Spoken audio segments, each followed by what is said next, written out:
kitobimizdagi birinchi masala sharhiga qarating. Ifora o'qiymiz masala. O'rkashli va tuyalarga ortilgan yuklar haqida. Ular haqida nimalar aniq ekan? 6 ta bir o'rkachli va 8 ta bir o'rkachli. 2 o'rkachli tuya borligi. Aniq. Yana nimalar berilgan masalada? Yana nimalar aniq?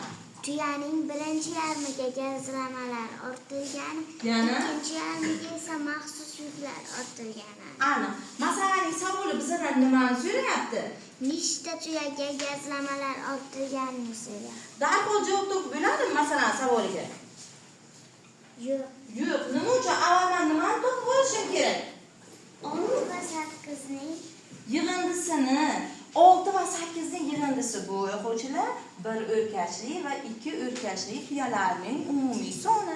6 va 8 ning yig'indisi nechaga teng ekan? 14. Ana endi Jaloliddin masalan savolga javob topib bo'ladimi? Nima uchun biz 2 ga bo'ldik? Chunki yarmiga gazlamalar. Yarmiga degani uchun biz uni 2 ga bo'ldik. Yarim degan nechidan nechi qismga teng edi? 1 dan 2. 2 dan 1 qismga teng edi. Ana endi masalada quyidagi savolga berib qo'yib o'quvchilar. Qavsga olish kerak. Kerak edi.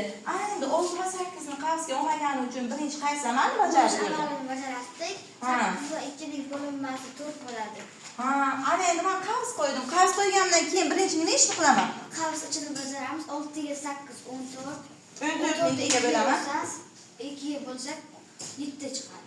Demak o'quvchilar nechta tuyaga gazlama ortilgan ekan? 7 ta. 7 ta. Endi masalan to'g'riligini tekshirib ko'ramiz. Haqiqatan ham o'quvchilar 7 ta tuyaga gazlama ortilgan ekan.